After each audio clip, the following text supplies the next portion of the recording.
want us to have a portal conversation of sorts right now about what Shilo Sanders put on his Instagram story last night. You don't know what I'm talking about? We'll talk about it right now.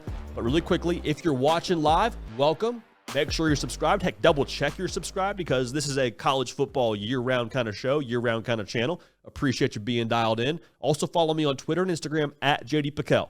Yes, doesn't make me feel good, of course, but even more importantly, that's where we can interact when we're not live on the air and having the live chat. So, appreciate you in advance for doing both of those things. Back to what I was saying. Shilo Sanders, son of Deion Sanders, current safety at Colorado, posted on his Instagram story last night a logo of Colorado with the text underneath that says, defense transfers, DM me. The next line, he says, offense transfers, DM at Shilo Sanders. Obviously, his brother who's playing quarterback for Colorado. Underneath that, in parentheses, he says, this is not last chance you. So what do we make of this? I think to put a disclaimer on this thing, I want to make sure we get out ahead of this. I am not anti-Deion Sanders. I love what Deion Sanders has done with college football. I love how he communicates as a leader. I love what he's about. I want to make sure that's out there. I would also say that within this Instagram story, I tweeted it out as well, I would love to have some more context on this thing. Is it the thing where Shilo Sanders is just taking matters into his own hands and saying, hey, if I want to go and acquire some talent, I'm going to use my social media platform. More power to you. Is this Deion Sanders saying, hey, Shilo, put out a PSA on your Instagram. Tag Shedeur. Tell him to communicate with you.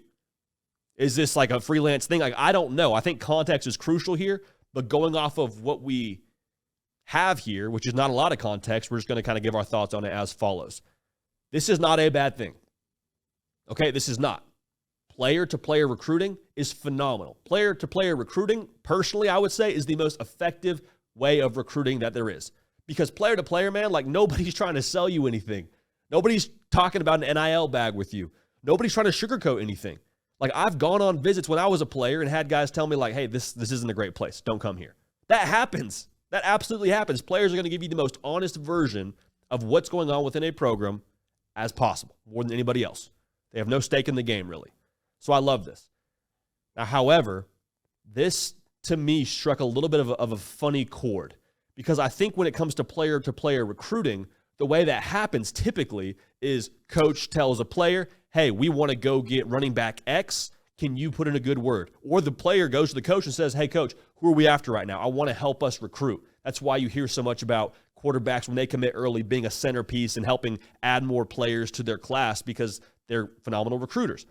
So with this whole thing, again, the context is crucial, but it doesn't seem to me like a thing where Deion Sanders said, Shilo, hey, I want to go and add X, Y, and Z player. Put it out on your story. I don't think that's what happened. To me, this is just casting the widest net possible to try and add people, to try and add transfers, and try and get guys into Colorado, which, again, strikes a funny nerve with me. And the reason why it strikes a funny nerve is because I think in life, execution is everything. Right? Like the way that you go about your business, it doesn't matter so much what the intention is if the execution is poor. And to me, this came off as a little bit desperate. This came off a little bit as like not the way that you would go about doing this.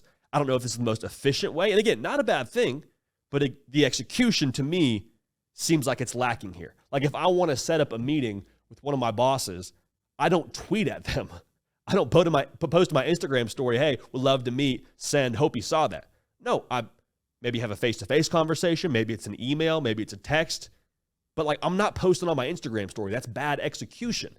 And I understand recruiting players and setting up a meeting with your boss are different things, but I think the sentiment reigns the same. Execution is crucial in today's day and age.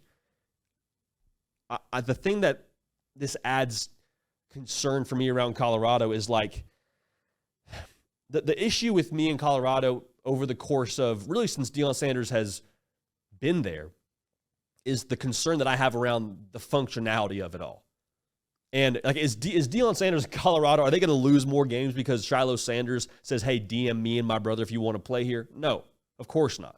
That's not going to directly impact them on the field. But it feels like another symptom of an operation that doesn't have the cleanest function and the most efficient way of doing things. Like, coaches should be on the road recruiting. Coaches should be the ones hitting the transfer portal, reaching out to these guys. Even more importantly, Deion Sanders, he should be the one reaching out to these guys.